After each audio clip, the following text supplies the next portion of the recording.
नमस्कार, आप देख रहे हो जनक्स पर, आपके साथ में आंचल श्रीवास्तव। आज हम आपके सामने लाए भारतीय नौसेना की शक्ति और सामर्थ्य से जुड़ी एक बड़ी खबर। रक्षा मंत्री राजनाथ सिंह ने शुक्रवार को विशाखापट्टनम में भारतीय नौसेना के लिए एक ऐतिहासिक पल का उद्घाटन किया। स्वदेशी अत्याधुनिक स्टील फ्रिगेट आईएनएस तारागिरी और आईएनएस अरिदमन को नौसेना में शामिल किया गया है। इस मौके पर chief of defence staff general Anil Chauhan, नौसेना प्रमुख एडमिरल दिनेश कुमार त्रिपाठी और अन्य वरिष्ठ सैन्य अधिकारी मौजूद थे। रक्षा मंत्री राजनाथ सिंह ने इस अवसर पर कहा है कि आईएनएस तारागिरी की नौसेना में शामिल होने से हमारी समुद्री ताकत और प्रतिबद्धता में और ज्यादा मजबूती आई है। यह जहाज ब्रह्मोस और सुपरसोनिक मिसाइलों से लैस है और इसे भारतीय नौसेना की शक्ति में नया प्रतीक माना जा रहा है। उन्होंने कहा कि इतिहास हमें यही सिखाता है कि कोई भी देश अपनी शक्ति का सम्मान तभी पा सकता है जब वो अपनी नौसैनिक ताकत को मजबूत करे। भारत का समुद्री संबंध सदियों पुराना है और समय के साथ ये रिश्ता और भी ज्यादा मजबूत हो गया है।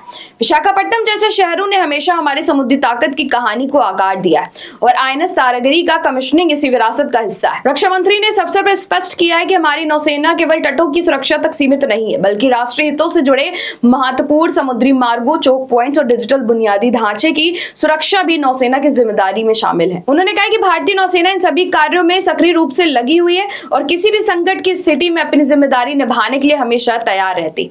उन्होंने ये भी बताया कि तनावपूर्ण परिस्थितियों में भारतीय नौसेना ने हमेशा वाणिज्यिक जहाजों और तेल टैंकरों की सुरक्षा सुनिश्चित की है। इसने ये साबित कर दिया है कि हमारी नौसेना न केवल देश की रक्षा कर सकती है, बल्कि आवश्यकता पड़ने पर विश्व स्तर पर नागरिकों और व्यापारिक मार्गों की सुरक्षा के लिए हर संभव कदम उठाने में सक्षम है। यही क्षमता भारत को एक जिम्मेदार और शक्तिशाली समुद्री शक्ति बनाती। रक्षा मंत्री ने कहा कि प्रधानमंत्री की 2047 तक की विकसित भारत की परिकल्पना में नौसेना की भूमिका बेहद महत्वपूर्ण है।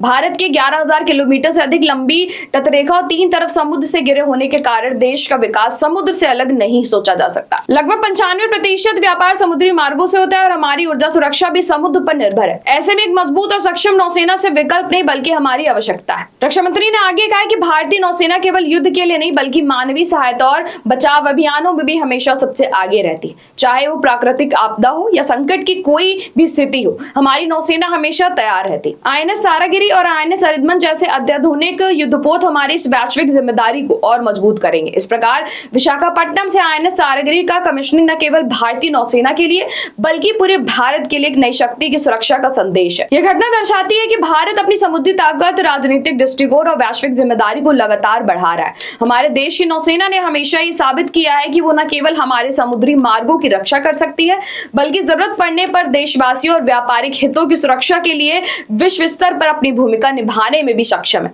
ये हमारी जिम्मेदारी, हमारी शक्ति और हमारी प्रतिबद्धता का प्रतीक है। तो ऐसी देश और दुनिया की बड़ी खबरों पर नजर रखने के लिए आप जुड़े रहिए जनएक्सप्रेस के साथ। नमस्कार।